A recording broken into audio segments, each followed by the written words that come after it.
ఇస్తున్నారని యోహాను సువార్త 4వ అధ్యాయంలో మీరు చెప్పి ఉన్నారు మీ కోరికను. కాబట్టి మేము వాక్యం చేత బలపరచబడి మిమ్మను అంతరంగములో ప్రభువా కృతజ్ఞలమై ఆరాధించలాగన మాకు శక్తినివ్వండి, జ్ఞానమునివ్వండి, గ్రహించే మనసును మాకు అప్పగించండి. మమ్మను దర్శించమని స్తోత్రములతో యేసయ్య నామమున అడుగుచున్నాము తండ్రి. ఆమెన్. అందరం దయచేసి కూర్చుందాం. దేవుని పరిశుద్ధమైన సంగమా, దేవుని యొక్క ప్రియమైన బిడ్డలారా, మనమందరూ కూడా ప్రభువును మనం ఆరాధించటం, మీ అందరికీ యేసుక్రీస్తు ప్రభువారి గొప్ప నామమున హృదయపూర్వకంగా వందనములు నేను తెలియచేయచ్చు ఉన్నాను. దేవుని కృపను బట్టి దేవుని బిడ్డలారా, మనమందరూ కూడా సజీవులంగా మనం ఉంచబడి దేవుని పరిశుద్ధమైన మందిరములో మనము చేర్చబడి ఉన్నాం. దేవుని మహాపాదముల చెంతకు మనము చేర్చబడి మనమందరూ కూడా ఉన్నాం. దేవుని మహాపాదముల చెంతకు, నాకు ఇష్టమైన మాట ఆ మాట, దేవుని పాదముల చెంతకు, దేవుని పాదముల చెంత. గుడివాడలో పిల్ల వెంకటరత్నం గారు ఉన్నారు. ఆయన బుక్స్ రాస్తూ ఉంటాడు. ఆయన బుక్స్ బాగా చదువుతుంటాను. చాలా బాగా ఆయనకు వరం ఉందన్నమాట. ఆయన పుస్తకాల్లో ముందు ఫుట్ నోట్ అంటారు కదా, ముందు మాట రాస్తారు కదా, పుస్తకానికి ముందు మాట రాస్తారు. ఈ పుస్తకాన్ని ఎందుకు రాస్తున్నారు, కారణం ఏంటో ఒక పేజీ రాస్తారు. రాసిన తర్వాత కింద ఆయన రాస్తాడు, క్రీస్తు పాద పరిచారకుడు. ఇట్లు క్రీస్తు పాద పరిచారకుడు అంటే యేసయ్య పాదములకు సేవ చేసే ఒక పరిచారకుడిని మాత్రమే నేను. దీని బిడ్డ మనమందరూ కూడా ఆయన పాదములు పట్టుకోవడానికి కూడా యోగ్యమైన వారం కాదని బాప్తిసం ఇచ్చే యోహాను చెప్పాడు. ఆయన వేసుకున్న చెప్పుల వారు ఇప్పటికైనాను, చెప్పులు భూలోకంలో చేసినవే, చెప్పులు భూలోకంలో చేసిన చెప్పులే యేసుప్రభువారు వేసుకున్నాడు. చెప్పులు పరలోక రాజ్యం నుంచి రాలా, కానీ యేసుప్రభువారు వేసుకున్నాడని చెప్పేసి ఆయన చెప్పుల వారు ఇప్పటికైనాను నేను పాత్రుడను కాదు. ఎంత లోతైన డీపర్ అండర్స్టాండింగ్, గ్రహింపు మీరు గమనించండి. ఆయన అలాంటి వాడు, మనం ఇలాంటి వారం. ఆయన వేసుకున్న చెప్పుల వారు ఇప్పటికైనాను నేను యోగ్యమైన వాడిని, పాత్రుడను, అర్హుడను కాదు అని భక్తులు అలాగా మనకు దేవుని గురించిన సత్యాలు బయలుపరిచారు. మనం ఏంటి, దేవుడు ఏంటి, మన స్థితి ఏంటి, దేవుని స్థితి ఏంటి, ఇవన్నీ మనకు చెప్పుకుంటూ వచ్చారు. కాబట్టి మనమందరూ కూడా ఆయన మనం ఆరాధించబద్దులం. ఆయన పాదముల చెంతకు మనం చేర్చబడ్డాం. ఆయన పాదముల చెంతకు మనము చేర్చబడ్డాం. ఏమంటే మొన్న మధ్యాహ్నము లండన్కి ఆ ఫ్లైట్ బయలుదేరింది. మన మధ్యాహ్నం లండన్కి వెళ్ళిపోవాలి. నిన్న మధ్యాహ్నం వెళ్ళిపోవాలంట వాళ్ళు. నిన్న మధ్యాహ్నం 242 మంది కదమ్మా, దాంట్లో 242 మెంబర్స్ వెళ్ళిపోవాలి. వాళ్ళు అనుకున్నారు, టికెట్ బుక్ చేసుకున్నారు, అన్నీ ప్యాక్ చేసుకున్నారు, అన్నీ కలిగిన వారే, చాలా డబ్బే, విస్తారమైన డబ్బు కలిగిన వారే, పెద్ద పెద్ద ఉద్యోగాలు చేసేటువంటి వారే. ఆ దేశంలో లండన్లో వాళ్ళు పెద్ద పెద్ద జాబ్స్లో ఉన్నటువంటి వారే. ఇండియాలో కూడా వాళ్ళు ఆస్తిపరులే, కోటీశ్వరులే. కానీ ఏమయ్యారు వాళ్ళు? అసలు వాళ్ళు ఎక్కడ, వాళ్ళు తీసుకొచ్చి సమాధి చేసుకుందామంటే, గౌరవప్రదంగా చేసుకుందాం అన్నటువంటి దిక్కు లేదు. అగమ్య గోచరం. హాస్పిటల్ దగ్గర ఏడుస్తున్నారు, స్టిల్ ఏడుస్తున్నారు. నేను రాత్రి 12కి న్యూస్ చూశాను. వాళ్ళు హాస్పిటల్ దగ్గర, వీళ్ళకి లోపల ఉన్నటువంటి వారి స్టాఫ్కి, హాస్పిటల్ స్టాఫ్కి ఎవరి బాడీ ఎవరికి ఇవ్వాలా? అన్నీ కాలిపోయిన మాంసం ముక్కలే కదా, కాలిపోయిన మాంసం ముక్కలు కదా. కాబట్టి వాళ్ళు ఏం చెప్తున్నారు, ఆగండి అని చెప్తున్నారు. ఏం చెప్తారు ఇక? వాళ్ళకి ఏం చెప్పలేక, మీ వాళ్ళ బాడీ లేదని చెప్పలేరు కదా, చెప్తే వాళ్ళ గుండె పగిలిపోద్ది. కాబట్టి ఆగండి. ఎప్పటి నుంచి ఆగండి? ఉదయకాలం నుంచి, మొన్నటి నుంచి ఆగండి ఆగండి ఆగండి అని చెప్పి వీళ్ళు బాధను తట్టుకోలేక, వేదన తట్టుకోలేక వీళ్ళు ఏడుస్తూ రోదన చేస్తున్నారు. దీని బిడ్డారా, ఎందుకో మనం క్షేమకరంగా మనం ఉన్నాం. ఎందుకో, ఈ పదం మీరు గమనించాలి. ఎందుకో మనం ఇలాగన మనం ఉన్నాం. రకరకాల బాధల మధ్య, భయముల మధ్య, కలవరాల మధ్య ప్రపంచం అంతా కూడా ఉన్నది. ఇజ్రాయెల్ దేశంలో యుద్ధం. రాత్రి ఇరాన్ వారు 150 మిస్సైలు వేశారు యెరూషలేం మీద. 150 మిస్సైలు వేశారు. ఇజ్రాయేలీకి చాలామందికి భయంకరమైన తీవ్రమైన గాయములైనవి. ఘోరమైన పరిస్థితుల మధ్య వారు ఉన్నారు. వారి కోసం, యెరూషలేం కోసం ప్రార్థన చేయాలి. ఇప్పుడు వాళ్ళు అటాక్ చేస్తారు వాళ్ళని. వాళ్ళు చాలా రోషం కలిగిన వాళ్ళు ఏమన్నా కానీ తెగించి పనిచేసేటువంటి వాళ్ళు. దేవుడు మాతో ఉన్నాడని. కాబట్టి వాళ్ళు ఎలా అటాక్ చేస్తారో, ఏం జరిగిద్దో, అంత కలవరం, గందరగోళం, ఘోరమైన విషయాలు. వీటి మధ్య మనం ఉన్నాం. వీటి మధ్య మనం ఇక్కడ కూర్చొని ఉన్నాం. అది మనం గమనించాలి. మన చుట్టూ పరిస్థితులు ఏం బాగాలేవు, ఎవరి చుట్టూ పరిస్థితులు ఏం బాగాలేవు. కానీ దేవుని చేత ఆశ్చర్యకరంగా మనం క్షేమాన్ని మనం పొందుకున్నాం. ఇలాగా నెమ్మదిగా ఉన్నాం, చక్కగా వచ్చి కూర్చున్నాం. కాబట్టి we have to worship hour God. దీని బిడ్డారా, మనం ఆయన బట్టి మనం ఉన్నాం. ఎవరికి క్షేమానికి ఆధారం లేదు, ఎవరికి క్షేమానికి ఆధారం లేదు. వాళ్ళు చక్కగా వెళ్ళిపోతాం, హాయిగా ఎంజాయ్ చేస్తామని, ఫ్లైట్లో చక్కగా సంతోషిద్దామని వాళ్ళు ఎక్కేశారు. కానీ అది ఎక్కిన 50 సెకండ్లకే అది కూలిపోవడం ఒక వింత విషయం కదా, వింత విషయం అది. కాబట్టి ఆయన వల్ల మనం భద్రంగా ఉన్నాం. అందుకే పౌలు గారు మంచి మాట అన్నాడు, మేమేమై ఉన్నామో అది దేవుని కృప వలనే అయి ఉన్నాం. What we are because of the grace of God. Can you understand? What we are because of the grace of God. నువ్వు ఇలా ఉన్నావు, దేవుని కృప అది. నువ్వు అలా ఉన్నావు, దేవుని కృప. నేను ఇలా ఉన్నాను, దేవుని కృప. మీరు ఇలా ఉన్నారు, దేవుని కృప. ఏది కాదు, మనకున్నవేవి కాదు. మనకున్నవేవి ఇలా మనల్ని చేయలా, మనకున్నవేవి ఇలా చేయలే, మనల్ని చేయలేవు అవి. ఆయన కృప, దేవుని బిడ్డారు, ఆయన కృప మన కోసం పనిచేసింది. పౌలు గారు ప్రపంచానికి స్టేట్మెంట్ ఇచ్చాడు, విశ్వాసులకు, మరి ముఖ్యంగా విశ్వాసులకు చెప్పాడు, విశ్వాసులారా మనం ఏమై ఉన్నామో that is nothing but the grace of God. కృప ఇలా చేసింది, కృప ఇలా ఉంచింది. కాబట్టి ఏమి కాబోతున్నామో, ఏమి కాబోతున్నామో, ఏమి కాబోతున్నాం, ఏమి కాబోతున్నాం? ఎన్నో ఆశలు మనకున్నాయి, వాటిని మనం చేరతామా లేదా? వాళ్ళు అనుకున్నారు లండన్ వెళ్ళిపోతాం అనుకున్నారు, కానీ వెళ్ళగలిగారా? ఇండియా కూడా దాటలా. అసలు ఆ ఇండియాలో సిటీ కూడా ఎక్కడ టేకాఫ్ చేసుకుంది, ఆ సిటీ కూడా దాటలా వాళ్ళు. ఇక్కడ నుంచి అక్కడ దాకా సాయి మెస్ వరకు పోయి అక్కడ పడిపోయింది అది. అంతే, ఊరికట్లాగా అనుకుంటే. కాబట్టి మనం ఏం కాబోతున్నామో, ఏమి కాబోతున్నాము, what we are going to be, దానికి కూడా కృపయే కారణం, కృపయే కారణం. అది మనం గుర్తుంచుకున్న వారం దేని బిడ్డారా. దేవునికి మన వాక్యం అంటుండగా వాక్యం చక్కగా వినండి, వాక్యం చక్కగా వినండి. ఆలోచన చేయండి, ఆలోచన చేయండి. ఎందుకు దేవునికి థ్యాంక్స్ చెప్పాలి, నేను ఎందుకు దేవునికి థ్యాంక్స్ చెప్పాలి? వాక్యం వింటుండగా why should have to worship my God, ఎందుకు నేను దేవునికి వందనాలు చెప్పాలి? మీరు ఆలోచన చేస్తుండగా దేవుడు మీతో మాట్లాడుతూ ఉంటాడు, ఆయన మనతో ఆలోచనలు ఇస్తుంటాడు, తలంపులు ఇస్తూ ఉంటాడు. వాటిని బట్టి ఏం చేస్తారంటే, ప్రభువా మీకు స్తుతులు ప్రభువా, స్తోత్రం ప్రభువా. బాగా దేవునికి చెప్పండి. వాక్యం అంతా అయిపోయిన తర్వాత మౌనంగా ఉండవద్దు, దేవునితో మాట్లాడండి, ప్రభుతో మీరు మాట్లాడండి. ఆయన చాలాసేపు అంతా మాట్లాడతాడు వాక్యం ద్వారా. మనం కూడా ఏదైనా మాట్లాడి థ్యాంక్స్ ప్రభా, మీకు స్తుతులు ప్రభా అని చెప్పాలని ఆయన కూడా కోరుకుంటాడు, ఆయన కూడా కోరుకుంటాడు, ఇష్టపడతాడు. కాబట్టి దేని బిడ్డారా, దేవుని యొక్క పరిశుద్ధ వాక్యానికి అప్పగించుకుందాం. మన మధ్య ఉన్నటువంటి అచ్యుత్ దేవుని యొక్క పరిశుద్ధమైనటువంటి వాక్యాన్ని, ఆరాధన వాక్యాన్ని మనకు పంచుకుంటాడు.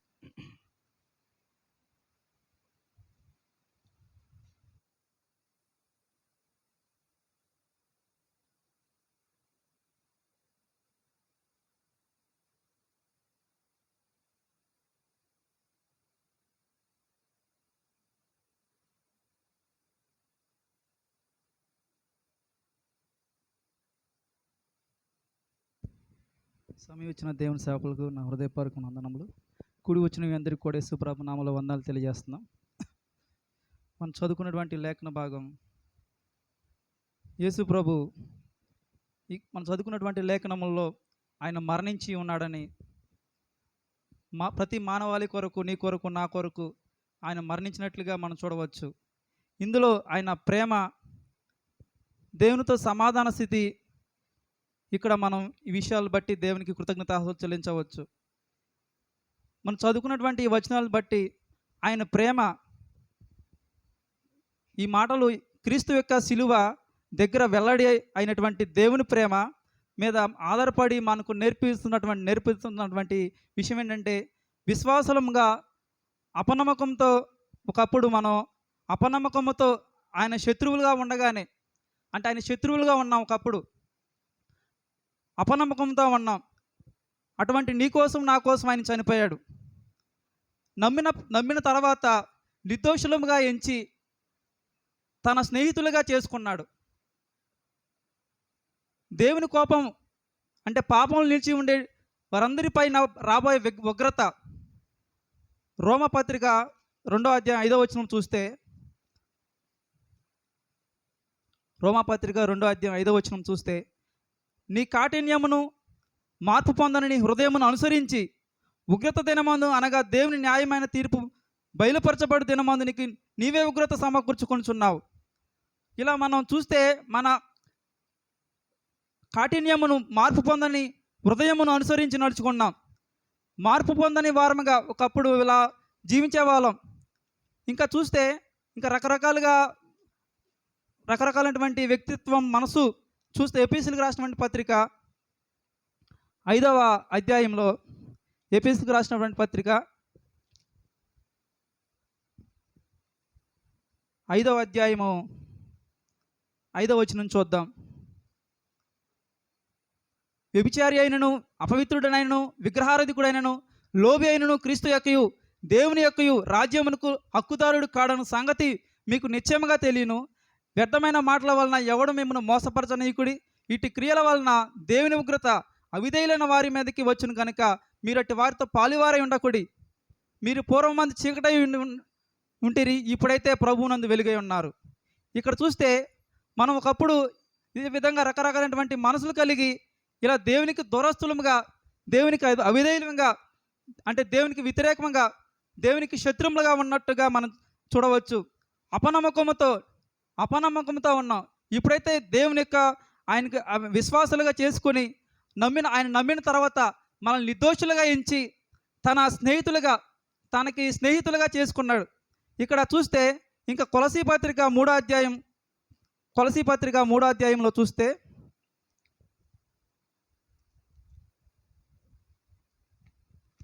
3వ అధ్యాయం 5వ వచనం చూద్దాం.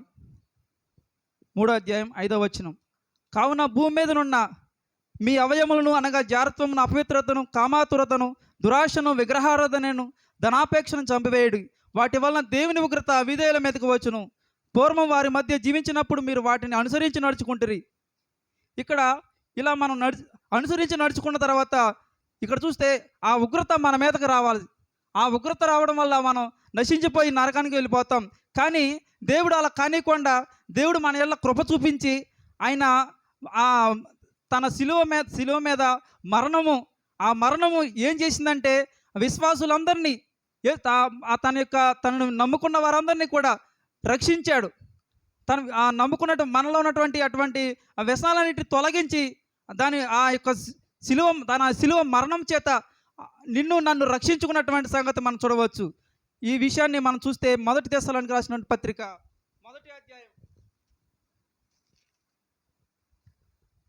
1వ అధ్యాయం 10వ వచనం చూస్తే ఆయన మనల్ని రక్షించుకున్నటువంటి విధానం చూస్తే 1 తెస్సలోనికీయులకు పత్రిక 1వ అధ్యాయం 10వ వచనం. మీ యొద్ద మాకెట్టి ప్రవేశము కలిగినో అక్కడి జనులు మమ్మను గూర్చి తెలియజెప్పుచున్నారు. మరియు మీరు విగ్రహములు విడిచిపెట్టి జీవము గల వాడును సత్యవంతుడు నాకు దేవుని దాసులగుటకు దేవుడు మృతుల్లోని లేపిన యేసు అనగా రాబో ఉగ్రత నుండి మనం తప్పించుచున్న ఆయన కుమారుడైన యేసు పరలోకం నుండి వచ్చినని ఎదురు చూచుటకును మీరెలాగూ దేవుని వైపుకు తిరుగుతారో ఆ సంగతి వారే తెలియజేస్తున్నారు. ఇక్కడ రాబో ఉగ్రత నుండి మనం తప్పించుచున్నటువంటి యేసయ్యను ఆయన నమ్ముకున్నాం. ఆయన కుమారుడైన యేసు పరలోకం నుండి దిగి వచ్చిన ఎదురు చూచుటకు మనం ఎదురు చూచేవారంగా, నిరీక్షణ కలిగి ఎదురు చూచేవారంగా ఆ ఉగ్రత నుండి తప్పించాడు. ఆ సత్యవంతుడు దేవుని దాసులగుడు దేవుని మృతుల్లో నుండి లేపిన యేసును మనం నమ్మడానికి, విశ్వసించడానికి దేవుడు మనల్ని స్నేహితులుగా చేసుకుని, నిర్దోషులుగా చేసుకుని ఆయన వైపుకు తిప్పుకున్నాడు. ఇక్కడ చూస్తే ఆయన విశ్వాసులందరినీ ఈ విధంగా రక్షిస్తున్నాడు. 5వ అధ్యాయం 9వ వచనం చూడండి. ఇదే పత్రికలో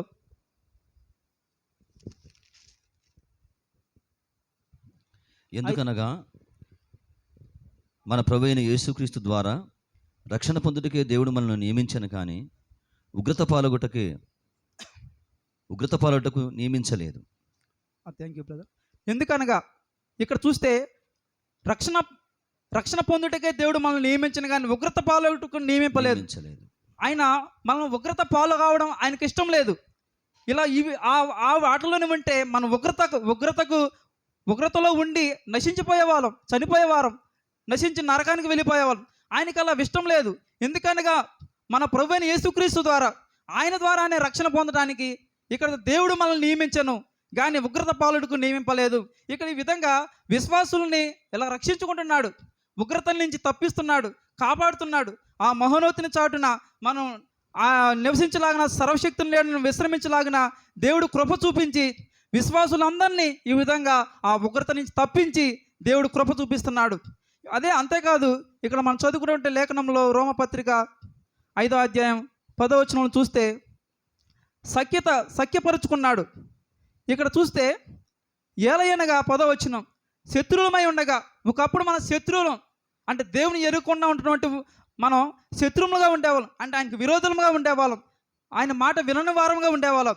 శత్రువులమై ఉండగా ఆయన కుమారుని మరణము ద్వారా మనం దేవునితో సమాధానపరచబడిన వారే ఆయన జీవించుట చేత మరి నిత్యంగా రక్షింపబడదుము. ఇక్కడ చూస్తే ఆయన సఖ్యపరుచుకున్నాడు మనుషుల్ని. ఆదామావలు తప్పు చేసి పొరపాటు చేసి దేవునితో సమాధానం కోల్పోయారు, సఖ్యత కోల్పోయారు. ఇక్కడ సఖ్యత ఆయన మరణం చేత, యేసుప్రభు యొక్క మరణం చేత ఆయన జీవిస్తూ ఉండడం మూలంగా మనకు రక్షణ కలుగుతుంది. ఆయన జీవించడం ఉండడం చేత. ఇక్కడ చూడండి 2 కొరింథీ 5వ అధ్యాయం 18వ వచనం. 2 కొరింథీ 5వ అధ్యాయం 18వ వచనం చూస్తే 5వ అధ్యాయం 18వ వచనం, సమస్తమును దేవుని వలనైనవి, ఆయన మనల్ని క్రీస్తు ద్వారా తనతో సమాధానపరుచుకొని ఆ సమాధానపరచను మాకు అనుగ్రహించను. ఇక్కడ చూస్తే సమస్తమును దేవుని వలనైనవి. ఇక్కడ ఒకప్పుడు మనం అవి దేవునివి కావు, అవి దేవుని వలన కావు, దేవునివి కావు, దేవునికి సంబంధమైన కావు అని చెప్పేసి దేవుడు అంటేనే ఎవరో ఎరిగినటువంటి వారంగా ఉన్నటువంటి మనం ఇక్కడ సమస్తము దేవుని వలనైనవి ఆ విషయాన్ని మన గ్రహింపులోకి కలిగించి ఆయన మనల్ని క్రీస్తు ద్వారా తనతో సమాధానపరుచుకున్నాడు. క్రీస్తుతో, యేసు ప్రభుతో మాత్రమే సమాధానపరుచుకుని ఇక్కడ ఈ విధంగా మనం ఆ సమాధానపరిచను మనకు అనుగ్రహించినందుకు దేవునికి కృతజ్ఞతాస్తులు చెల్లింపబద్ధంగా ఉన్నాం.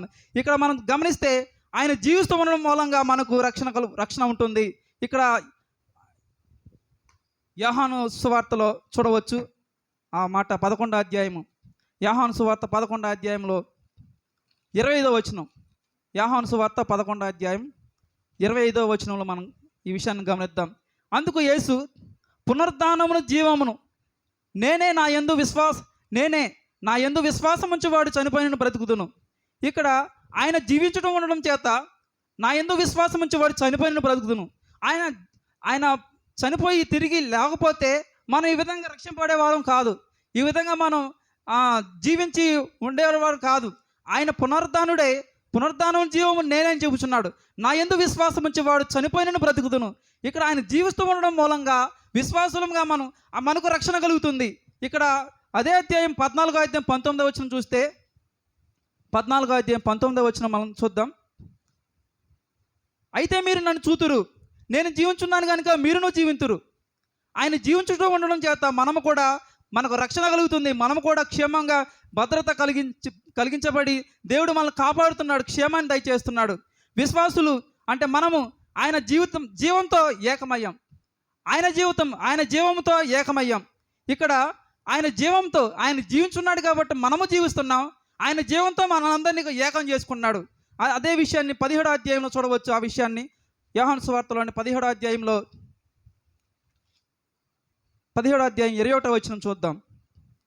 తండ్రి, నా యందు నీవును నీ యందు నేనును ఉన్నలాగున వారును మన యందు ఏకమై ఉండవలనని వారి కొరకు మాత్రము నేను ప్రార్థించటలేదు. వారి వాక్యం వలన నా యందు విశ్వాసం ఉంచి వారందరూ ఏకమై ఉండవలనని వారి కొరకును ప్రార్థించుచూ ఉన్నాను. Thank you brother. అదేవిధంగా 23వ వచనం కూడా చూసుకుందాం. వారి యందు నేనును నా యందు నీవును ఉండుట వలన వారు సంపూర్ణులుగా చేయబడి ఏకముగా ఉన్నందున నీవు నన్ను పంపితివనియు నీవు నన్ను ప్రేమించినట్లే వారిని కూడా ప్రేమించితివనియు లోకము తెలుసుకున్నట్లు నాకు అనుగ్రహించిన మహిమను వారికి ఇచ్చితిని. ఇక్కడ చూస్తే వారి యందు నేనును నా యందు నీవును ఉండుట వలన వారు సంపూర్ణంగా చేయబడి ఏకముగా ఉన్నందున ఇక్కడ ఆయన మనల్ని ఏకం చేసుకున్నాడు, ఆయనతో ఏకం చేసుకున్నాడు, ఆయన జీవంతో ఏకమయ్యాం. ఇక్కడ చూస్తే మనం చదువుకున్నటువంటి వచనంలో, తండ్రి నా యందును నీవు పంపితవని లోకం నమ్మునట్లు తండ్రి నా యందు నీవును నీ యందు నేను ఉన్నలాగున వారును మన యందు ఏకమై ఉండవాలని, ఆయనతో దేవునితో తండ్రితో మనం ఏకమై ఉండాలని ఆయన మనల్ని ఏర్పరచుకున్నాడు. ఇక్కడ చూస్తే ఆయనతో ఏకం చేసుకున్నట్లుగా మనం చూడవచ్చు. ఒకప్పుడు మనం వేరుగా ఉండేవాళ్ళం, ఆయనకు వేరుగా ఉండి ఏమి చేయలేనటువంటి వారంగా ఉండేవారు. కానీ జరుగుతూ ఉండేవి, కానీ ఏవి కూడా ఆత్మ సంబంధం జరిగేవి కాదు. ఇప్పుడు చూస్తే ఏకమై ఉండవాలని ఆయనతో ఏకం చేసుకున్న తర్వాత ఆయనతో సమాధానపరచబడింది. ఒకప్పుడు ఆ సమాధానంతో ఉన్నటువంటి వారం ఇప్పుడైతే దేవునితో సమాధానపరచబడిన వారంగా మనం ఉన్నాం. ఇక్కడ చూస్తే ఆయన జీవిస్తూ ఉండడం మూలంగా మనం బ్రతుకుతున్న రక్షణ మన జీవితంలో ఉంటుంది. కాబట్టి ఆయన జీవంతో ఏకమయ్యాం. ఇక్కడ మన కోసం విజ్ఞాపన చేసేందుకు కూడా ఆయన జీవించున్నాడు కాబట్టి శాశ్వతంగా జీవించామంటాడు ఆయన. కాబట్టి మన కోసం ఆయన విజ్ఞాపన చేస్తున్నాడు. ఆ విషయాన్ని మనం చూడవచ్చు. రోమపత్రికలో 8వ అధ్యాయం 34వ వచనం చూడవచ్చు. రోమపత్రిక 8వ అధ్యాయం 34వ వచనం చూద్దాం.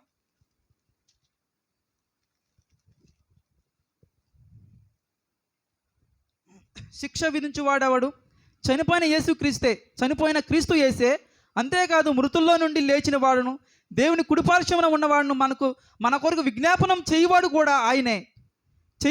ఆయనే. మన కొరకు ఆయన విజ్ఞాపనము కూడా చేయువాడును ఆయనే. మన కొరకు ఆయన శాశ్వతంగా జీవిస్తున్నాడు. మరణించి తిరిగి పునరుద్ధానుడై తిరిగి లేచినటువంటి ఆయనను మనం నమ్ముతున్నాం, విశ్వసిస్తున్నాం. బలంగా ఆయనను నిజంగా ఉన్నాడని గ్రహిస్తున్నాం. ఇక్కడ చూస్తే మన కొరకు ఆయన దేవుని కుడిపార్శ్వమున ఉన్నవాడును మన కొరకు విజ్ఞాపనము కూడా చేయవాడును ఆయనేని మన లేఖనములు సత్యములు మనకు బోధిస్తూ ఉంటున్నాయి. ఇక్కడ చూస్తే కాబట్టి ఆయనను మనం బలంగా గుర్తించి, నిజంగా గుర్తించి, నిజ దేవుణ్ణి మన సత్యవంతుణ్ణి గుర్తించి ఆయన ఆరాధనకు యోగ్యుడని, ఆరాధనకు పూజ్యుడు ఆయన మాత్రమే అని మనం నమ్మి విశ్వసించి ఈ విధంగా చూస్తే మన కొరకు ఈ విధంగా శాశ్వతంగా జీవించు, నీ కొరకు నా కొరకు పని చేస్తున్నాడు. ఆ ఒక పూట కాదు, 2 పూటలు కాదు, డే నైట్ ఆయన నీ కోసం నా కోసం పని చేస్తున్నాడు. పేరెంట్స్ అంటే తల్లిదండ్రులు కూడా ఆ విధంగా పట్టించుకోరేమో.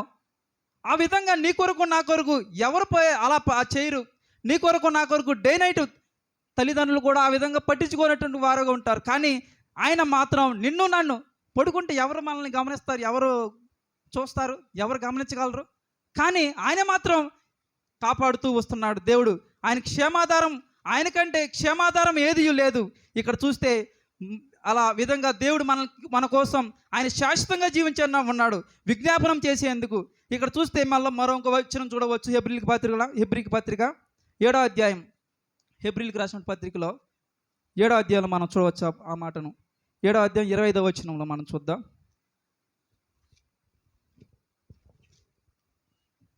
ఈయన తన ద్వారా దేవుని యొద్దకు వచ్చి వారి పక్షంన విజ్ఞాపనము చేయుటకు నిరంతరం జీవించున్నాడు కనుక వారిని సంపూర్ణంగా రక్షించుటకు శక్తిమంతుడై ఉన్నాడు. ఆయన సంపూర్ణంగా రక్షించుటకు మనల్ని సంపూర్ణంగా రక్షించుటకు శక్తిమంతుడై ఉన్నాడు. రక్షించుకున్న దేవుడు మనల్ని విడిచిపెట్టే దేవుడు కాడు. ఆయన ఎల్లప్పుడూ ఎడబాయిక విడువని దేవుడు.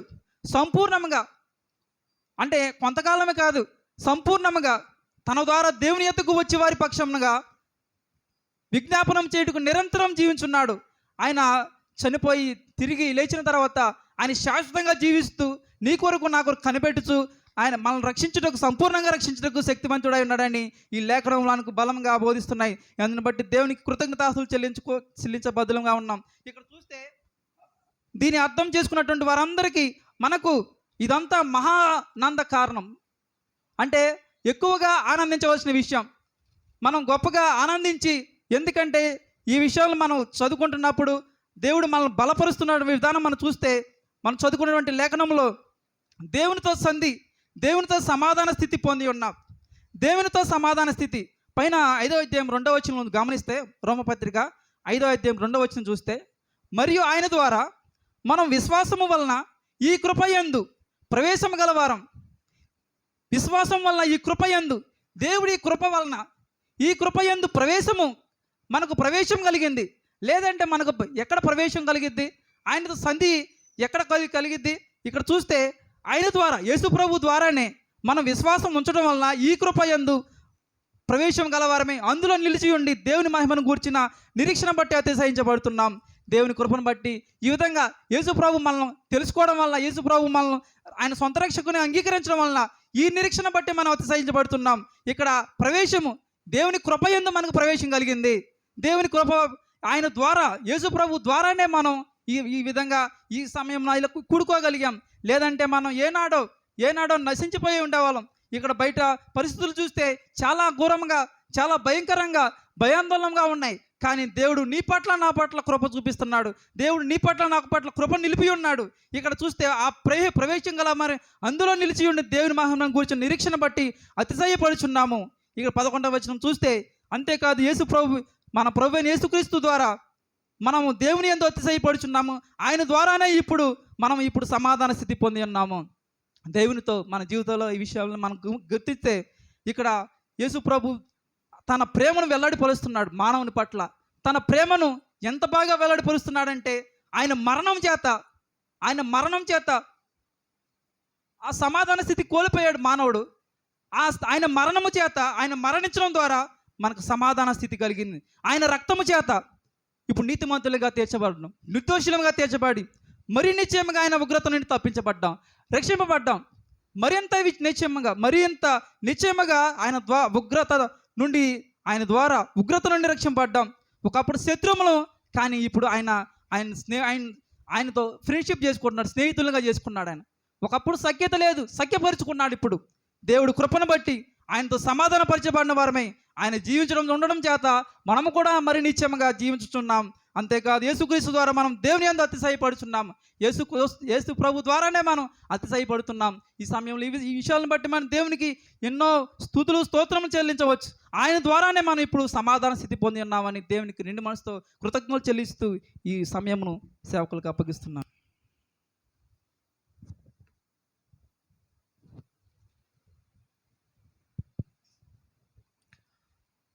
రోమిలకు రాసిన పత్రిక చాలా టఫ్ బుక్ అన్నమాట.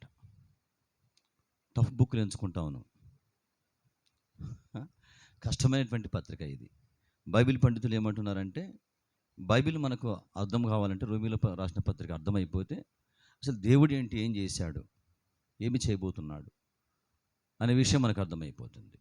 రోమన్స్ అంటే దేవుడు చేసిన కార్యం, సిద్ధాంతముల పత్రిక అంటారు. సిద్ధాంతములు అంటే దేవుని బైబిల్ సిద్ధాంతం, రక్షణ సిద్ధాంతం, నీతిమంతులు కావటం, పరిశుద్ధులు అవ్వటం, మహింపరచబడటం, పాపము, ఇవన్నీ చాలా బలమైన విషయములు. ఇప్పుడు మీకు కొంత 2-3 మాటలు మీకు అర్థమైనాయి అనుకుంటున్నాను. నేను 2-3 మాటలు మీకు అర్థమై ఉంటాయి. ఇక్కడ మనకు కనిపించే విషయం నేను చిన్నగా కొంచెం ఒక 5 నిమిషాల్లో మీకు దీన్ని చక్కగా అర్థమవులాగానే చెప్పేసిన తర్వాత దీన్ని పెట్టాలి. మనం కొన్ని నిమిషాలు దేవునికి అప్పగించుకుందాం. చాలా బలమైనటువంటి కాంటెక్స్ట్, చాలా బలమైనది, సందర్భం చాలా బలమైనది. బాగా వినండి, మీరు గమని. తండ్రి కుమార పాత్మ దేవుడు మన కోసం చేసిన పని అది అమోఘమైన పని. తండ్రి అయిన దేవుడు, కుమారుడైన యేసుక్రీస్తు ప్రభువారు, పరిశుద్ధాత్మ దేవుడు మన కొరకు ముగ్గురు ఏకమై మన రక్షణ కోసం వారు ఒక పని చేశారు. ఆ పని పౌలు గారి చేత కొత్త నిబంధనలో పరిశుద్ధాత్మ దేవుడు వివరించుకుంటూ వచ్చాడు. పత్రికలంతా అవే.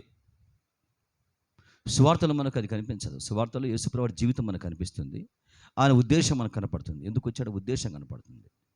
కానీ when it comes to letters, పత్రికల్లోకి వచ్చినప్పుడు యేసుక్రీస్తు ప్రభువారు ఏమయ్యాడు, తండ్రి అయిన దేవుడు యేసుప్రభువారిని ఏమి చేశాడు, దాంట్లో పరిశుద్ధాత్మ దేవుని పాత్ర ఏంటి, ముగ్గురు పని చేశారు, పెద్ద పని చేశారు. ఇక్కడ మనకు కనిపించే సంగతులు 3 మీకు కనపడుతున్నాయి. ప్రేమ, ఉగ్రత, సమాధానం. ప్రేమ, ఉగ్రత, సమాధానం. అంటే ఇప్పుడు దేవునితో మనం సమాధాన స్థితి పొందుకున్నాం. అక్కడ విషయాలు ఏంటంటే, ఒకనాడు మనకు దేవునితో సమాధానం లేదు. దేని కింద మనం ఉన్నాం? రక్షణలోకి రాకముందు, రక్షణ పొందకుండా మనం దేని కింద ఉన్నాం? అక్కడ పౌలు గారు చెప్తున్న మాట దేవుని యొక్క వ్రాత్ ఆఫ్ గాడ్ అంటారు. దాన్ని ఏమంటారంటే పరిశుద్ధమైన ఉగ్రత అంటారు. సింపుల్గా చెప్పాలంటే దేవుని కోపం కింద మనం ఉన్నాం. దేవునికి కోపం దేని మీద? మన మీద కాదు. సైతాన్ తీసుకొచ్చిన పాపం ఉంది కదా. ఒక్కసారి మీరు అర్థం చేసుకుంటే, దేవుడు కోపానికి సాదృశ్యమైన నరకమే. దేవుని ఉగ్రతకి, దేవుని యొక్క ఉగ్రత ఎక్కడ చూస్తామంటే మనము నరకంలో చూస్తాం. అగ్ని ఆరదు, పురుగు చావదు. అది ఎవరి కోసం అంటే ఫర్ సాతాను కోసం. అది సాతాను కొరకు.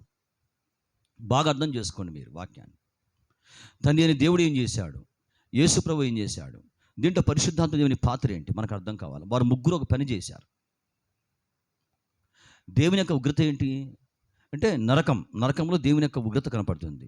అది ఎవరి మీద అంటే సైతాను మీద. సైతాను కోసం దాన్ని చేశాడు. అయితే ఇప్పుడు ఏమని చెప్తున్నవాడు పౌలు గారి చోట, దేవునితో మనం ఇప్పుడు సమాధాన స్థితి పొందుకున్నాం. యేసుక్రీస్తు ప్రభు ద్వారానే తండ్రి అయిన దేవునితో మనం సమాధాన స్థితి పొందుకున్నాం అన్నాడు. యేసుక్రీస్తు ప్రభు ద్వారానే అంటే యేసుక్రీస్తు ప్రభు వారు ఏం చేశాడు? సిలువలో దేవుని యొక్క ఉగ్రతను భరించాడు. సిలువ మీద యేసుక్రీస్తు ప్రభు వారు ఏమయ్యాడు? రకరకాల పాటలు, సిలువలో సాగింది యాత్ర అని రాశారు, భారమైన సిలువను, పాటలు రాశారు. అసలు ఏమి జరిగిందో చాలామందికి అర్థం కాదు. సిలువలో యేసుప్రభు ఏం చేశాడు? సిలువలో ఒక మనిషి కోసం యేసుప్రభు ఏం చేశాడు? మరి పౌలు గారు ఏమంటున్నాడు? సిలువను గురించిన వార్త నశించిపోతున్న వారికేమో వెరితనం, కానీ రక్షించబడుచున్న మనకు దేవుని శక్తి అంటున్నాడు. సిలువ యొక్క పని చేత మనము దేవుని శక్తిని పొందుకొనుచున్నాం. రోజు దేవుని శక్తిని పొందుకొనుచున్నాం. సిలువ కార్యం అయిపోయింది, సిలువ జరిగింది. సిలువ యేసుక్రీస్తు ప్రభువు 2000 సంవత్సరాల క్రితము సిలువ కార్యముని చేసేసాడు. ఇప్పుడు రోజు మనం ఏం చేస్తున్నాం? ఆ శిలువ కార్యమును బట్టి రక్షించబడుతున్న మనకు దేవుని శక్తి అన్నాడు. సిలువను గురించిన వార్త. అంటే సిలువను గురించిన వార్త అంటే ఏంటంటే, సిలువలో యేసుప్రభువారు చేసిన కార్యం వలన మనం రోజు దేవుని శక్తిని పొందుకుంటున్నాం. రోజు దేవుని శక్తిని పొందుకుంటున్నాం. రక్షించబడుతున్న మనకు దేవుని శక్తి. ఇప్పుడు అక్కడ సిలువలో యేసుప్రభువారు సింపుల్గా చెప్పాలంటే ఏం పొందుకున్నాడు ఆయన? దేవుని యొక్క న్యాయమైన ఉగ్రతను మొత్తాన్ని ఆయన తీసుకుని ఆయన భరించాడు. దేవుని యొక్క న్యాయమైన ఉగ్రతను యేసుప్రభువారు తీసుకున్నాడు. అందుకే పౌలు గారు ఏమన్నాడంటే, సిలువ యందు తప్ప దేని యందును అతిశయించుట నాకు దూరమగును గాక అన్నాడు. సిలువ యందు తప్ప అంటే సిలువ లేకపోతే జీవితం లేదు. బిలీ గ్రహం గారిని ఒక మాట అడిగారంటే, బిలీ గ్రహం గారిని జరిగిన విషయం ఇది. బిలీ గ్రహం గారి గురించి మీకు చాలాసార్లు చెప్పాను, ఆయన జీవితం గురించి. కాబట్టి మరలా చెప్పాను. ఆయన అడిగారు, సార్ ఏంటి అసలు ఇదేంటి? ఈ దేవుని ప్రభావం ఏంటి? ఈ దేవుని కార్యం ఏంటి? ఈ దేవుని యొక్క ప్రవాహం ఏంటి? సంచారం ఏంటి? ఇలాగ మనుషులు రక్షించబడ్డం ఏంటి? ఘోరమైన భయంకరమైన దొంగలు, ఘోరమైన ప్రపంచ ప్రఖ్యాతిగాంచిన వేశ్యలు స్టేజ్ మీద లైవ్లో వాళ్ళ సాక్ష్యం చెప్పేటువంటి వారు, మీరు స్టన్ అయిపోతారు. భయంకరమైన పాపం చేసిన వారు స్టేజ్ మీదకి వచ్చి పశ్చాత్తాపడి దాన్ని బట్టి అడిగారు ఆయన్ను. అప్పుడు ఆయన ఒక మాట అన్నాడు. ఆయన ఒక మాట ఏమనంటే, యేసుక్రీస్తు ప్రభువారి యొక్క సిలువ లేకపోతే బిలీగ్రహం లేడన్నాడు. యేసు సిలువ లేకపోతే బిలీగ్రహం ఎవరు? సిలువను బట్టి నేను రక్షించబడ్డాను, పాపిని రక్షించబడ్డాను. ఆ సిలువ ఈ పాపికి జీవితం ఇచ్చింది. కాబట్టి దేని బిడ్డ, సిలువలో యేసు ప్రభువారు ఏం చేశాడు? దేవుని యొక్క ఉగ్రతను భరించాడు. మీకు చెప్పాను నేను, గుడ్ ఫ్రైడే రోజు కూడా బైబిల్ పండితులు ఏమంటున్నారంటే, 4వ మాటను కొంతవరకే చెప్తున్నారు వాళ్ళు ఏమంటున్నారంటే, 4వ మాట ఏంటి? నా దేవా నన్ను ఎందుకు చేయి విడిచేదివి అనే మాటను బైబిల్ పండితులు కొంతవరకే వ్యాఖ్యానం చేస్తున్నారు. చాలామంది బైబిల్ వ్యాఖ్యానకర్తలు ఉన్నారు, కామెంటేటర్స్ ఉన్నారు. వాళ్ళు ఏమని చెప్తున్నారంటే, ఇంతకంటే ఎక్కువ చెప్తే మనకు ఆ విషయం తెలియదు కాబట్టి పాపమైద్ది మన పక్షం అంటున్నారు వాళ్ళు. అంటే దేవుడు ఏమి చేశాడో మనం చెప్పలేము. ఇక ఇదంతా మనం అనుకుంటాం చాలాసార్లు, చాలామంది ఇది మనకు అర్థం కాదు కదా బ్రదర్ గారు. చాలామందికి అర్థం కాదు, చాలామందికి అర్థమైంది. చాలామంది అర్థం చేసుకుంటారు. సిలువలో ఏం జరిగిందో చదివి విని బాగా అర్థం చేసుకుంటారు, కొంతవరకు అర్థం చేసుకుంటారు. మరి దేవుడు ఎందుకు ఇలా చేశాడు? ఇంత పెద్ద పని ఎందుకు చేశాడు? మనుషులకు అర్థం కాకపోయినా ఎందుకు చేశాడు? చేసిన దాన్ని బైబిల్ ఎందుకు రాశాడు దేవుడు అని అంటే, సాతాను అడుగుతాడు దేవుణ్ణి. దేవుణ్ణి అడుగుతాడు, పాపం చేశారు కదా వాళ్ళు, పాపం వల్ల వచ్చిన పరిణామములు ఇవి కదా. సాతాను ఎవరు? జ్ఞానము గలవాడు. బాగా గుర్తుపెట్టుకోండి, జ్ఞానము గలవాడు. వాడు చాలా తెలివి కలవాడు, చాలా ఇంటెలిజెంట్ బీయింగ్ అంటారు. చాలా ప్రజ్ఞ కలిగిన వాడు, వివేకం కలిగిన వాడు. అలా చేశాడు వాడిని దేవుడు. పరలోక రాజ్యంలో దూతలు ఉన్నారు, గబ్రియేలు దూత, మికాయేలు దూత, లూసిఫర్, ఇలాగ చేశాడు వాడిని దేవుడు. ఇలాంటి వారు చాలామంది ఉన్నారు.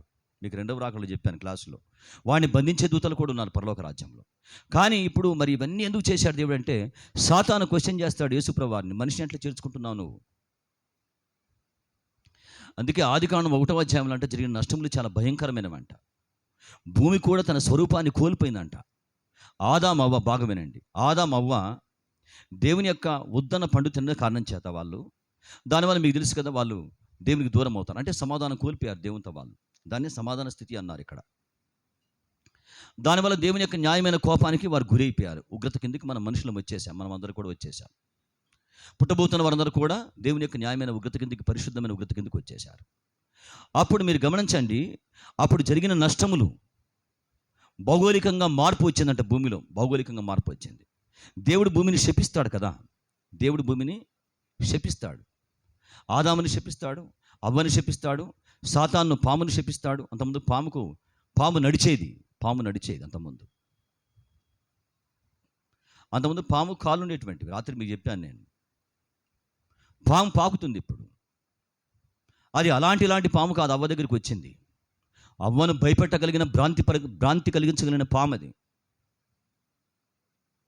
అంటే అవ్వను ఇప్పుడు మోసం చేయాలి అంటే వాడు ఆర్భాటంతో వచ్చాడు.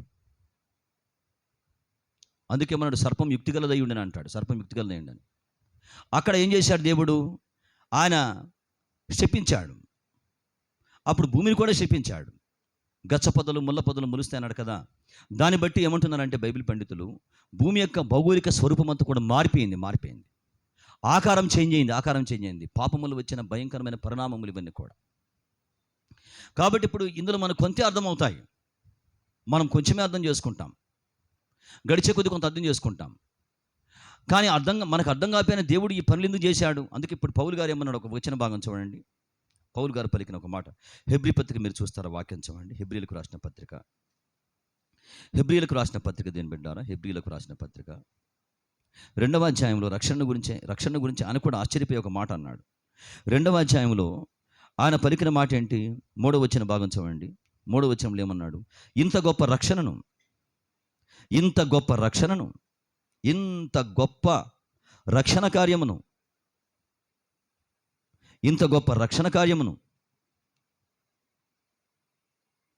రక్షణ ఏమన్నాడు? ఇంత గొప్ప రక్షణ అంటే తండ్రి, కుమార, పరిశుద్ధాత్మ ఏకదేవుడు ఇంత గొప్ప కార్యం మనిషి కోసం చేశారు. దీని మొత్తాన్ని పౌలు గారు ఏమన్నాడు? దేవుడు మన పట్ల తన ప్రేమను వెల్లడిపరుచున్నాడు. ప్రేమను బట్టి దేని బిడ్డారు? సిలువలో యేసు ప్రభువారు దేవుని యొక్క న్యాయమైన ఉగ్రతను, అంటే దేవుని మాట వినకపోవడం వల్ల వచ్చినటువంటి ఆ యొక్క భయంకరమైనటువంటి పరిణామం మొత్తాన్ని కూడా యేసు ప్రభువారు సిలువలో ఏం చేశాడు? ఆయన భరించాడు సమస్త మానవాళి కొరకు. అందుకే అసలు అక్కడ ఒక మాట మీరు గమనించారా? మనం ఇంతకుముందు దేవునికి శత్రువులం అంటాడు. మనము శత్రువులమై ఉండగా అసలు దేవునికి శత్రువులు ఏంటి? దేవునికి మనం రక్షణ పొందకముందు శత్రువులమై ఉన్నామంటాడు. అసలు దేవునికి మనము శత్రువులం ఎందుకు అయ్యాం? అసలు శత్రువు అనే పదం ఏంటి? సైతానుకు వాడిన పదం అది బైబిల్లో.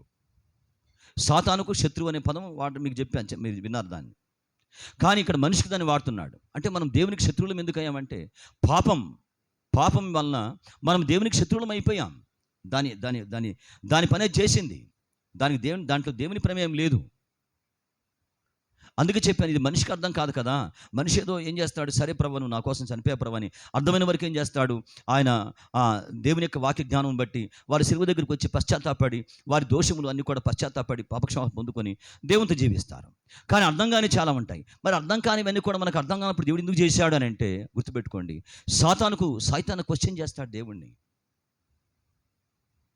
పాపం వల్ల ఏం జరిగిందో, ఏమైందో ఆ విషయాలు సైతానుకు తెలుసు. ఆ విషయాలు కాబట్టి ఇప్పుడు సాతానుకు దేవుడు ఏం చేయాలి? ఉత్తరము ఇవన్నీ ఇలా చేశాను అని కదా వాడు అడక్కముందే మొత్తం చేయాలి. దేవుడు క్రయము చెల్లించాలి, వెల చెల్లించాలి, రక్తమంతా కార్చాలి. రక్తం ఎందుకు కార్చాలి? రక్తమంతా కార్చాలి. దేవుడు మనిషి కావాలి. దేవుడే మనిషి కావాలి. ఎందుకు కావాలంటే మనిషి కావాలి. దేవుడు మరణశాసనం రాసిన వాడు ఆ మరణాన్ని కొట్టివేయాలంటే ఆయన ఏం కావాలి? దాని కిందికి రావాలి. అందుకే దేవుడు మనిషి అయిపోయిన వాడు. ఈ విషయం మనకు తెలియదు, మనం దేవుని అడగలేం. కానీ సైతాన్ అడుగుతాడు, నువ్వు మనిషి కావాలి కదా, నువ్వు మానవుడు కావాలి కదా, నువ్వు మానవుడివై వాళ్ళలాగా జీవించి పాపాన్ని చేయించి వాళ్ళకి జవాబుని ఇవ్వాలి కదా. కాబట్టి దీన్ని బట్టి దేవుడు సమస్తాన్ని చేశాడు, అన్ని కూడా చేశాడు. అందుకే ఆయన ఎవరంటే ఆరోపణ చేయించుకునే స్థితిలో ఉంటాడు. న్యాయాధిపతి యోబు గ్రంథంలో ఆ మాట ఉంటుంది. ఆయన ఆరోపణ చేయించుకునే స్థితిలో ఉన్నవాడు. సైతాను కూడా దేవునికి ఏ విషయంలో క్వశ్చన్ చేయలేడు. ఒక మనిషి కోసం దేవుడు ఏమి చేయాలో, ఒక మనిషిని మరలా ఆదాము కంటే పూర్వంగా ఉన్నటువంటి స్థితిలో ఉంచుకోవడం కోసం యేసు ప్రభు ఈ లోకానికి వచ్చి ఏమి చేయవలసిందో ఆ యొక్క యజ్ఞమును, ఇక యజ్ఞమును అనుకోవచ్చు, బలిపశువు అంటారు, ప్రాయశ్చిత్త బలి అంటారు. బైబిల్లో చాలా మాటలు దానికి. పాప పరిహారార్థ బలి అంటారు. పాప పరిహారార్థ బలి మీరు సంఖ్యాకాండంలో పోతే మీకు కనపడతాయి. అపరాధ పరిహారార్థ బలి అంటారు, ప్రాయశ్చిత్త బలి అంటారు. రకరకాల అంటే బలియాగం అన్ని రకాల బలులకు యేసుక్రీస్తు ప్రభువారి ఉత్తరముగా సమస్తాన్ని సమాప్తం చేశాడు. అందుకే 6వ మాట ఏంటంటే సమాప్తమైనది. కాబట్టి మన జీవితాలు కూడా చివరికి ఏం పొందుకున్నామంటే దేవుని ప్రేమను పొందుకున్నాం. ఆయన ప్రేమను బట్టి దేని బిడ్డారా? ఆయన ప్రేమను బట్టి మనం ఆయనతో ఏకమయ్యాం. సిలువలో ఆయన చూపించిన పరిశుద్ధమైన ప్రేమను బట్టి, సిలువలో యేసు ప్రభువారు మన కొరకు చేసిన ఆ పరిశుద్ధమైన కార్యమును బట్టి మనము తండ్రిని దేవునితో మనం ఏమయ్యామంటే ఆయనతో మరలా మనం కలుసుకున్నాం. దేవునితో మనం కలుసుకున్నాం. ఆదాము అవ్వ దేవునికి దూరం అయ్యారు. కాబట్టి మనుషులందరూ కూడా ఏమయ్యారు? వారి ద్వారా పుట్టినవారు కాబట్టి అందరూ దేవునికి దూరం అయ్యారు. ఇప్పుడు యేసుప్రభు లోకానికి రావడం వల్ల ఏమవుతుంది? అందరూ ఆశ్చర్యకరంగా యేసుప్రభు నమ్ముకోవడం వలన, యేసు నాకు రక్షకుడిగా అంగీకరించడం వలన ఆ దేవునితో మరల వాళ్ళు కలుసుకుంటున్నారు. దాన్ని ఏమన్నాడంటే సమాధాన స్థితి అన్నాడు. దీన్నే పౌలు గారు ఏమన్నాడు? ఇంత గొప్ప రక్షణ, దేవుడు మనిషి కోసం ఇంత గొప్ప పని చేశాడు, కార్యం చేశాడు, మనము కృతజ్ఞులమై ఉన్నాము, దేవునికి వందనములు చెప్పబద్దులమై ఉన్నాం. ఒక్కసారి మనమందరూ కూడా దయచేసి కళ్ళు మూసుకొని తళ్ళు వంచిన వారిని మోకాళ్ళు వంచగలిగిన మీరు మోకాళ్ళు వంచండి. ఇంత గొప్ప పనిని దేవుడు చేశాడు, ఇంత గొప్ప పనిని దేవుడు చేశాడు. అందుకే మనకు వాక్యములో ఆ పదములు కనపడుతున్నాయి. ఇంత గొప్ప రక్షణ, ఇంత గొప్ప రక్షణ అని లేదు. రక్షణ అని లేదు. మనం రక్షించబడ్డాం.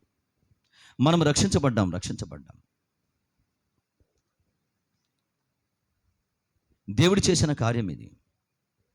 త్రియేక దేవుడు చేసిన కార్యం. ఇంత గొప్ప పని చేశాడు ఒక మనిషి రక్షణ కోసం. ఒక మనిషి దేవునిలోకి రావాలంటే అంత ఈజీగా వచ్చే అవకాశాలు లేవు, అంత సులభంగా వచ్చే అవకాశాలు లేవు. దానికి దేవుడు చాలా పని చేయాలి.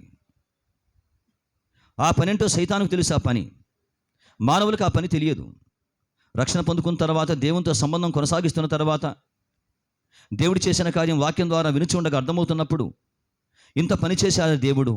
ఇలాంటి పని చేశాడా? యేసయ్య మీద ఇలాగ మోపబడ్డాయా? పరిశుద్ధాత్మ దేవుడు కూడా ఆయన ఈ పని చేశాడా అని మనము నేర్చుకుంటాం, ఎరుగుతాం. కానీ దానికంటే ముందే సైతానికి ఈ విషయం తెలుసు. దేవుడు ఏమి చేయాలి మనిషి రక్షణ కోసం?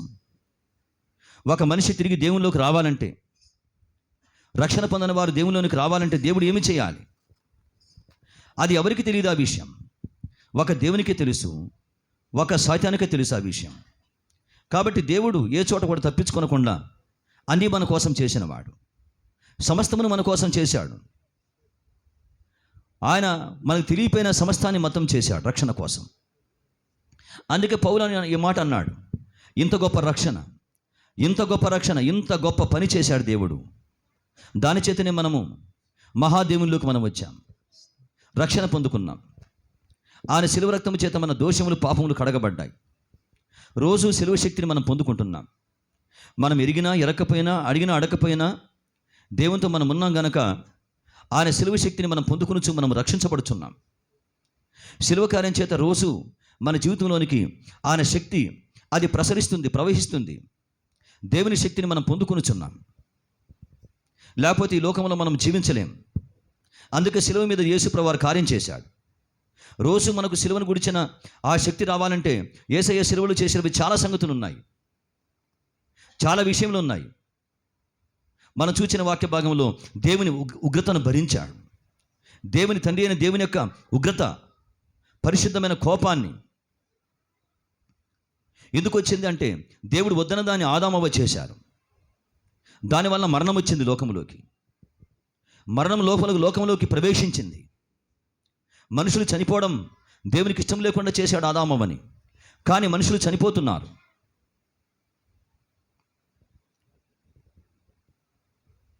భూమి తన స్వరూపాన్ని మార్చుకుంది. పాపం వల్ల భూమి అంతా కూడా తన స్వరూపాన్ని చేంజ్ చేసుకుంది. చాలా భయంకరమైన ఘోరమైన పరిణామములు ప్రవేశించినవి. వ్యాధి లోకంలోకి వచ్చింది. వ్యాధి లోకంలోకి వచ్చింది. రోగములు లోకంలోకి వచ్చాయి. వ్యాధులు రోగములు లేవప్పుడు దాని పరిణామములు భయంకరమైనవి. మనిషి దేవునికి దూరమైపోయాడు. సాతాను అధికారం కిందకి వెళ్ళిపోయాడు. సాతాను అధికారం కిందకి మనిషి వెళ్ళిపోయాడు. ఇవన్నీ చాలా భయంకరమైన విషయాలు. అందుకే శత్రువులమన్నాడు దేవుడు. ఒకనాడు రక్షణ పొందకముందు మనుషులే ఎలా ఉన్నారు? దేవునికి శత్రువులమై ఉండగా. అంత పెద్ద పదమును వాడుతున్నాడు బైబిల్లో పరిశుద్ధాత్మ దేవుడు. దేవునికి మనకి అంత రక్షణ పొందకముందు అంత ఎడబాటు ఉండేటువంటిది. అక్కడి నుంచి ఇప్పుడు ఆశ్చర్యకరంగా మనము ఆయనలోకి మనం వచ్చాం, ఏకము చేయబడ్డాం, ఏకమయ్యాం. దేని చేత? దేవుడు తన ప్రేమను వెల్లడిపరుచున్నాడు. ఆయన ప్రేమను వెల్లడిపరిచాడు. ఎలా వెల్లడిపరిచాడు? యేసుప్రభువాని మన కోసం భూలోకానికి పంపించాడు. యేసుప్రభువాని తండ్రి అయిన దేవుడు భూలోకానికి పంపించాడు. నా కోసం యేసుప్రభువారు భూలోకానికి వచ్చాడు. నీ కొరకు యేసుప్రభువారు భూలోకానికి వచ్చాడు. శిలువలో నీ జీవితాన్ని మొత్తాన్ని తీసుకున్నాడు. సిలువలో ఒక వ్యక్తి యొక్క జీవితాన్ని మొత్తాన్ని యేసుప్రభువు వారు తీసుకున్నాడు. మనం అనుభవిస్తున్నవి అనుభవించబోతున్నవి అన్నీ యేసుక్రీస్తు ప్రభువారు సిలువలో ఒక వ్యక్తి పక్షంగా వ్యక్తిని పక్కన పెట్టి ఆయన తీసుకున్నాడు. ఆయన కొట్టబడ్డాడు, ఆయన నలుగొట్టబడ్డాడు, ఆయన రక్తం అంతా కూడా కారాలి, రక్తమంతా బయటికి రావాలి, పరిశుద్ధమైన రక్తం అంతా బయటికి రావాలి. ఎవరు చెప్పారు? దేవునికి ఆ విషయం తెలుసు, సాతానుకు ఆ విషయం తెలుసు. దేవుని రక్తం మనిషి కోసం ఒలికించాలి, లేకపోతే సైతాన్ అధికారం కింద ఉన్న మనిషి దేవుని యొక్క అధికారం కిందకి రాలేడు. అందుకే పౌలు గారు అన్నాడు, ఇంత గొప్ప పని దేవుడు చేశాడు మనిషి కోసం, ఇంత గొప్ప రక్షణ పని దేవుడు చేశాడు మనిషి కోసం. మనిషికి ఇవన్నీ కూడా తెలియవు, కానీ దేవుడు అన్నీ చేశాడు.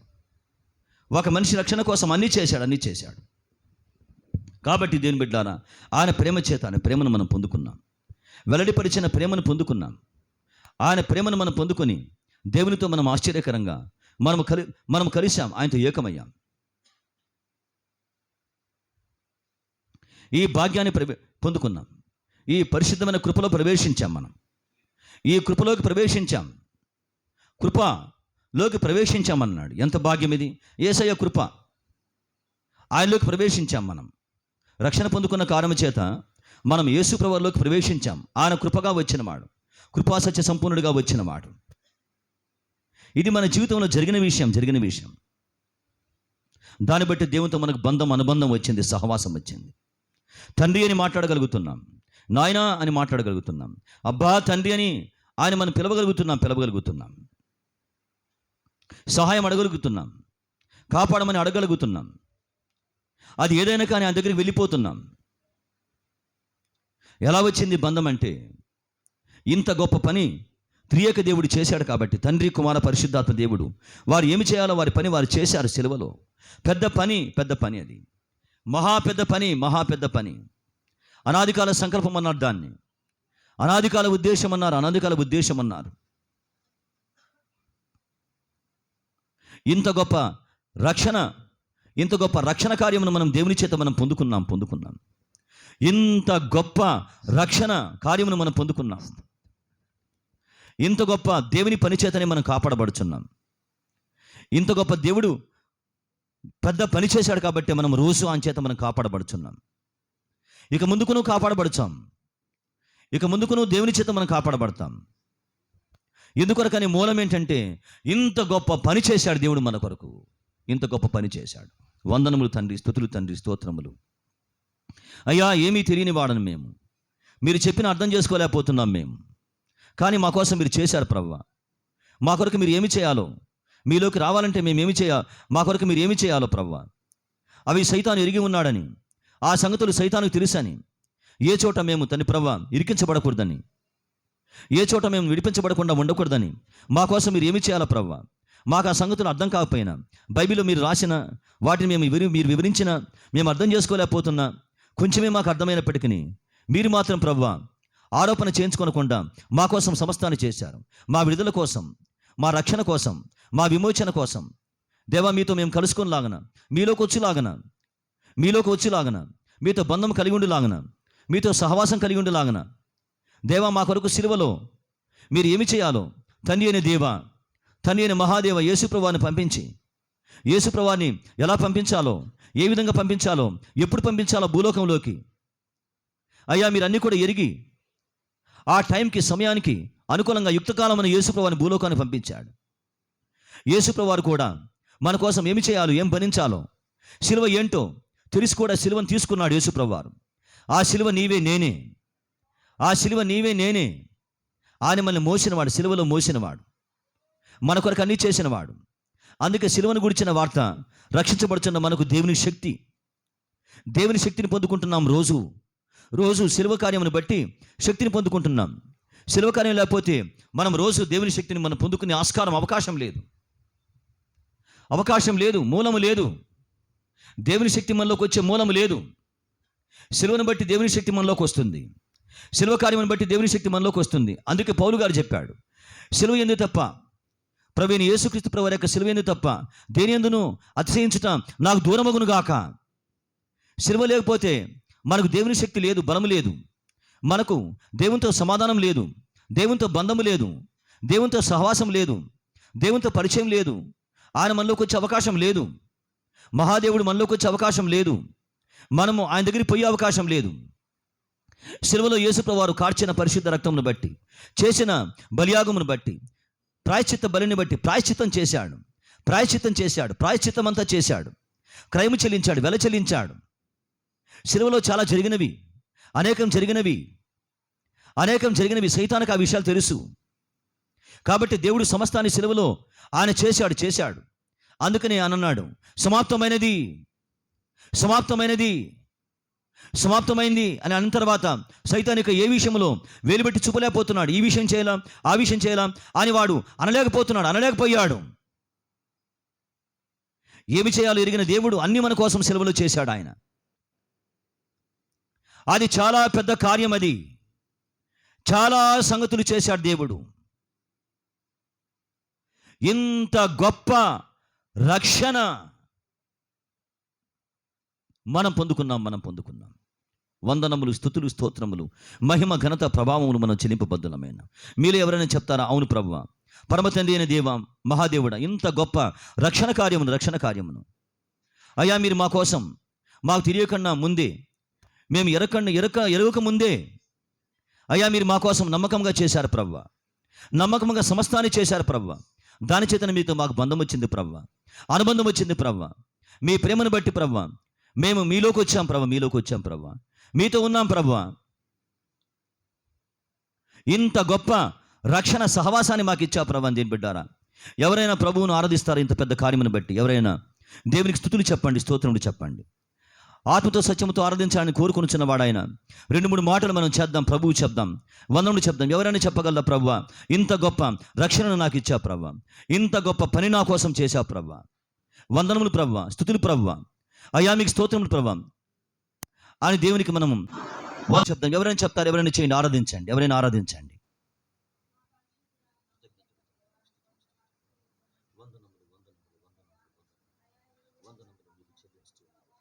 వేలాది వందనములు, స్తోత్రములు చెల్లిస్తున్నాను ప్రభువా. ఇంత గొప్ప రక్షణను ప్రభువా నాకు ఇచ్చినందుకే నీకు వందనములు, స్తోత్రములు చెల్లిస్తున్నాను ప్రభువా. నా ఎడల నువ్వు చూపించిన మహాప్రేమను బట్టి ప్రభువా నీకు వందనములు, స్తోత్రములు చెల్లిస్తున్నాను ప్రభువా.